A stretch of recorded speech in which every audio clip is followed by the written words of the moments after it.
Have you ever tracked your cycle, noticed a bleed, and thought, okay, I'm on track? Here's something most of us were never taught. If you didn't ovulate, that wasn't technically a real period. Let's talk about what your period is actually telling you and what it might be trying to say. I'm Heather Allmendinger, Queen of Flow and host of the Embracing Flow podcast. Through Vivydus, the Full of Life company, I help families, professionals, and teens understand the truth about menstrual health so we can break the silence, remove the shame, and empower every generation with real education. Welcome to Know Your Flow Friday, where we talk about body literacy, hormone health, and everything you should have been taught about menstrual cycles, but probably weren't. Let's get something clear. Bleeding monthly doesn't necessarily mean you're ovulating, and that distinction is really super important. Ovulation is the main event of the menstrual cycle. It's an indicator of general overall health.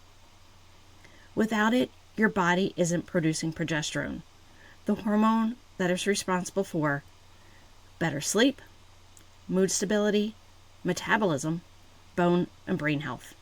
If ovulation doesn't occur, you can still have bleeding. It's what's called a withdrawal bleed, often triggered by dropping estrogen or taking the non-hormonal pills at the end of a hormonal birth control pill pack. That bleeding mimics a period, but doesn't reflect a full, healthy menstruation. So what does healthy menstruation actually look like? Here are some key things to pay attention to.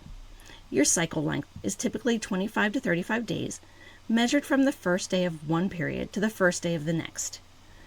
The bleeding that you have lasts about 3 to 7 days, with at least 1 day of medium, which is 3 to 4 product changes, to heavy, which is 5 or more product changes, a product change within an hour of a prior product change, or an overnight product change.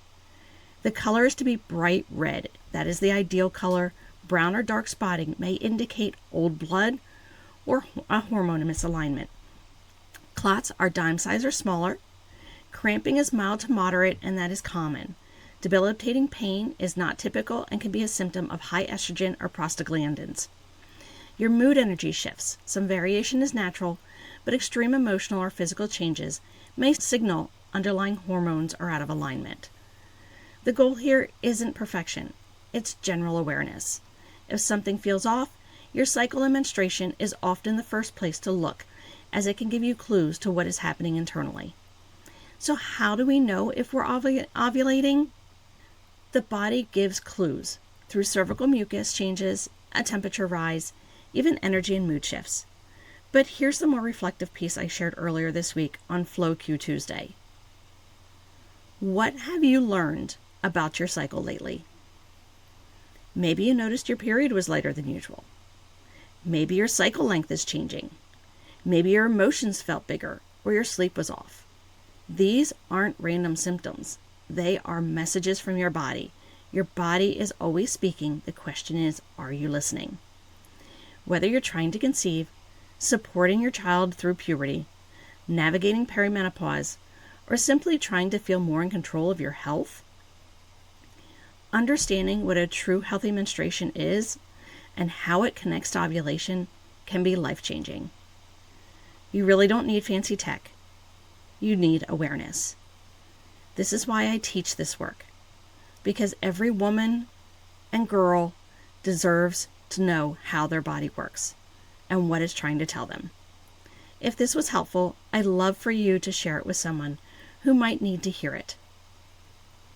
If you're a parent, coach, educator, or wellness leader looking to bring this kind of education to your family, school, or organization, please reach out. You can find more information through my podcast, Embracing Flow, or at my website, Vivydus.com. Until next time, in every phase, embrace it, love it, crown it, be Vivydus. Talk to you soon.